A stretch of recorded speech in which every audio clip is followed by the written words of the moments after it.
Oil pulling அது எப்படி பண்ணுறது? காலை எழுந்ததும் எதுவும் சாப்பிடாமல் இதயம் வளத்தை வாயில ஊத்தி நல்லா கொப்பளிக்கணும், அப்புறம் அதை துப்பிடணும். இதுதான் ஆயில் புல்லிங்.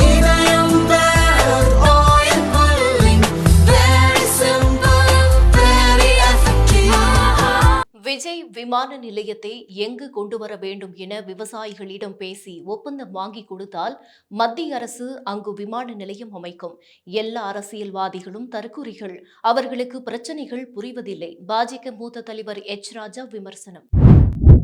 பிரபல நடிகர் சைஃப் அலி கான் உண்மையிலேயே தாக்கப்பட்டாரா அல்லது நடிக்கிறாரா என மகாராஷ்டிரா அமைச்சர் நிதேஷ் ராணே கேள்வி. இந்திய அணியின் முன்னணி வீரர்கள் பலரும் பல ஆண்டுகளுக்கு பிறகு இன்று ரஞ்சி கோப்பையில் ஆடினர். அதில் ரோஹித் சர்மா, ஜெய்ஸ்வால், சுப்மன் கில், ஸ்ரேயஸ் ஐயர் என முன்னணி வீரர்கள் அனைவரும் சொற்ப ரன்களுக்கு அவுட் ஆகி வெளியேறினர். நம்பிக்கை அளிக்கும் விதமாக ஜடேஜா மட்டுமே டெல்லிக்கு எதிரான போட்டியில் 5 விக்கெட்டுகளை வீழ்த்தி சௌராஷ்டிரா அணிக்கு நம்பிக்கை அளித்தார்.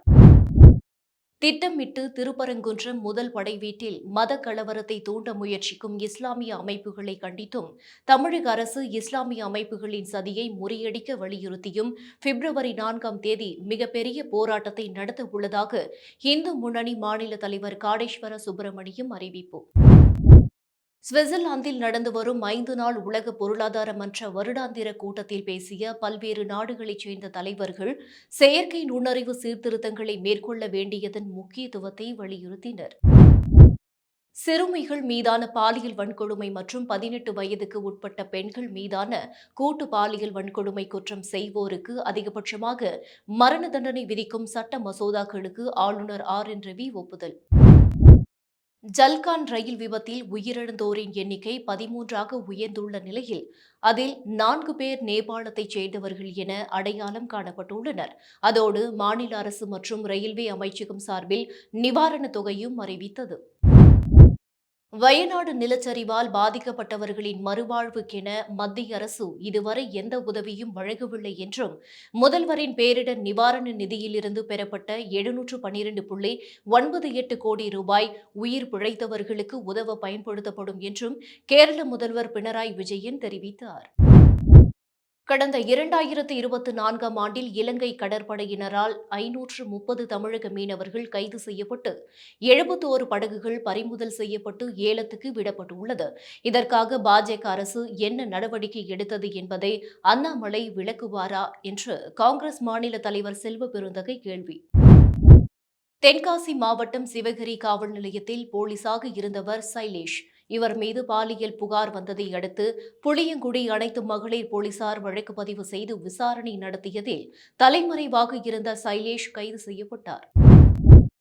தமிழர் நாகரிகத்தையும் பண்பாட்டு வரலாற்றையும் மறைக்க துடித்து பொய் வரலாறு புனைந்து வந்தோரின் பொய்களை எல்லாம் அறிவியல் ஆய்வு மூலம் சுக்கு நூறாக்கிவிட்டார் நமது முதல்வர் என்று தமிழக சட்டத்துறை அமைச்சர் ரகுபதி நெகிழ்ச்சி. தமிழகத்தில் ரெய்டு நடத்திதான் கூட்டணி அமைக்க வேண்டும் என்ற எந்த அவசியமும் பாஜகவுக்கு இல்லை.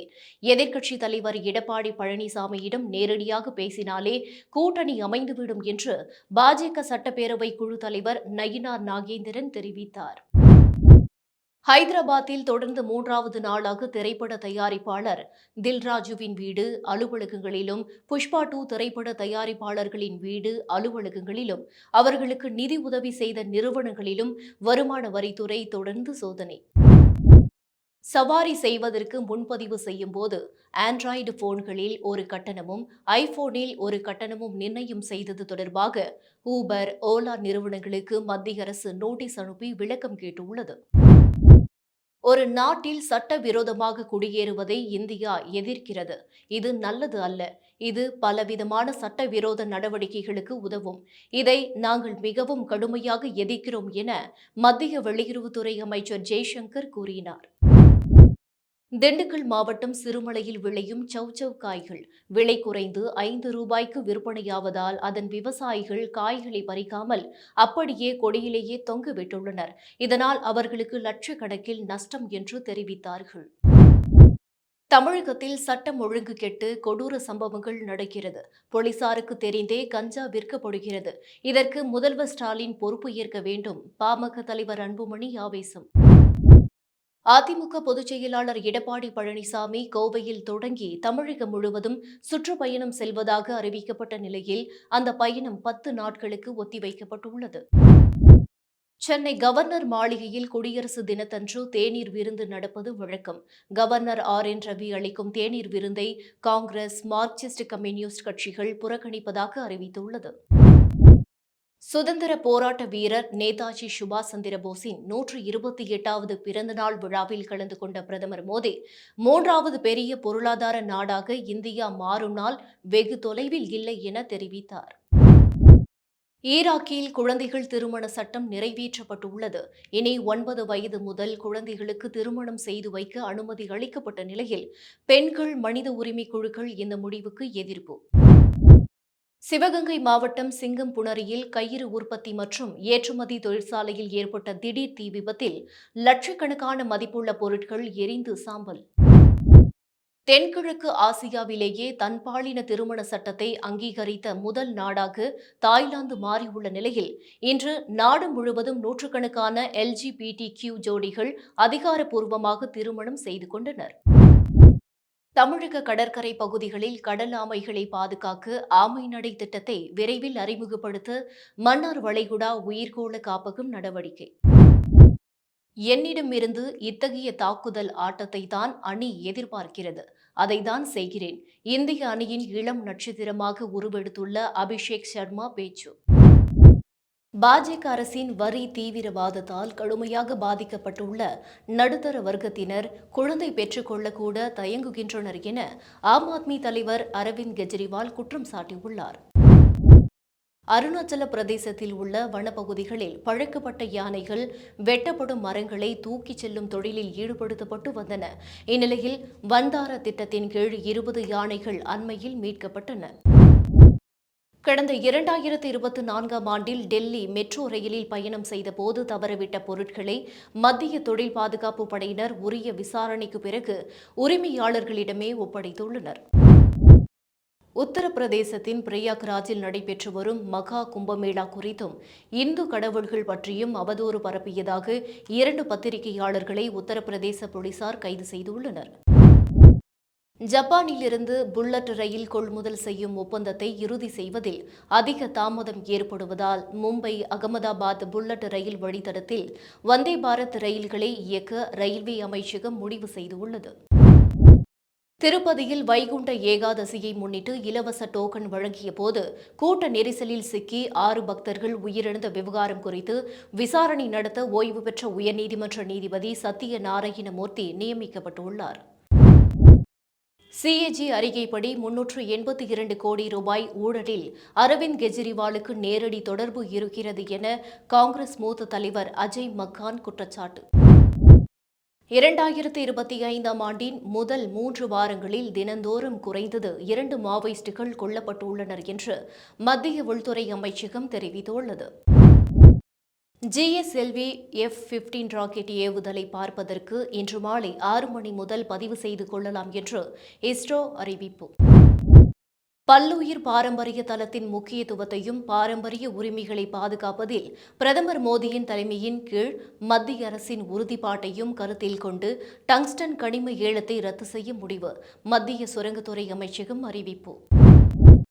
திருப்பரங்குன்றம் மலைக்கு வந்த நவாஸ் கனி எம்பியை கைது செய்ய வேண்டும். பாஜக மூத்த தலைவர் ராஜா வலியுறுத்தல். தமிழக வாழ்வுரிமை கட்சியில் இணைந்த முன்னாள் நாம் தமிழர் கட்சி நிர்வாகிகள் நாம் தமிழர் கட்சியின் வளர்ச்சிக்காக சீமான் எந்த முயற்சியும் மேற்கொள்ளவில்லை என முன்னாள் நிர்வாகி வழக்கறிஞர் பிரபு பேட்டி. தமிழகத்தின் பங்களிப்புகள் இந்தியாவின் புதுமை மற்றும் ஒற்றுமையை பிரதிபலிக்கின்றன என மக்களவை எதிர்க்கட்சித் தலைவர் ராகுல் காந்தி கூறியுள்ளார். சட்டவிரோத பணப்பரிமாற்ற தடை சட்டத்தின் கீழ் அமைச்சர் அனிதா ராதாகிருஷ்ணனுக்கு சொந்தமான 1.26 கோடி ரூபாய் மதிப்பிலான சொத்துக்களை அமலாக்கத்துறை முடக்கம். தன்னுடன் எடுத்துக்கொண்ட புகைப்படத்தை காட்டி ஒரு தயாரிப்பாளரை ஏமாற்றும் முயற்சி நடந்துள்ளது. அவ்வாறு என்னுடைய பெயரையோ புகைப்படத்தை காட்டி யாரும் தொடர்பு கொண்டால் அவர்களிடம் எச்சரிக்கையாக இருங்கள் என்று நடிகர் ராஜ்கிரண் அறிவித்தார். கோவையைச் சேர்ந்தவரிடம் 43 லட்சம் ரூபாய் மோசடி செய்த இணைய குற்றவாளிகளுக்கு உடந்தையாக இருந்த திருப்பூரைச் சேர்ந்த 3 கைது. கச்சத்தீவை கொடுத்ததற்கு திமுகவும் காங்கிரசும் ஒவ்வொரு வீடாக ஏறி இறங்கி மன்னிப்பு கேட்க வேண்டும். பாஜக மாநில தலைவர் அண்ணாமலை ஆவேசம். மெட்டா மற்றும் வாட்ஸ்அப் நிறுவனங்களுக்கு இடையே தகவல்களை பரிமாறுவதற்கு 5 ஆண்டுகளுக்கு விதிக்கப்பட்ட தடையை தீர்ப்பாயம் நீக்கியுள்ளது. அமெரிக்க அதிபராக மீண்டும் பதவியேற்றுள்ள டொனால்டு டிரம்பின் ஒருதலைபட்சமான அணுகுமுறையால் பெரும்பாலான அமெரிக்க நட்பு நாடுகளும் சீன ஆதரவு நிலைப்பாட்டுக்கு நகரும் என சர்வதேச விவகாரங்களை உற்று நோக்கும் நிபுணர்கள் எச்சரிக்கை. நிர்வாக காரணங்களுக்காக அவ்வப்போது தமிழக அரசின் சார்பில் IAS மற்றும் IPS அதிகாரிகள் பணியிட மாற்றம் செய்யப்பட்டு வருகின்றனர்.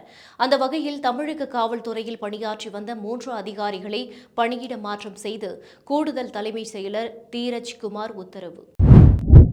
தமிழ் கடவுள் முருகப்பெருமானின் 6 படை வீடுகளில் 2ஆம் படை வீடான திருச்செந்தூர் சுப்பிரமணிய சுவாமி கோவிலில் ராஜகோபுரத்தில் புதுப்பிக்கப்பட்டு மீண்டும் ஒழிக்க தயாராகும் பிரம்மாண்ட மணி.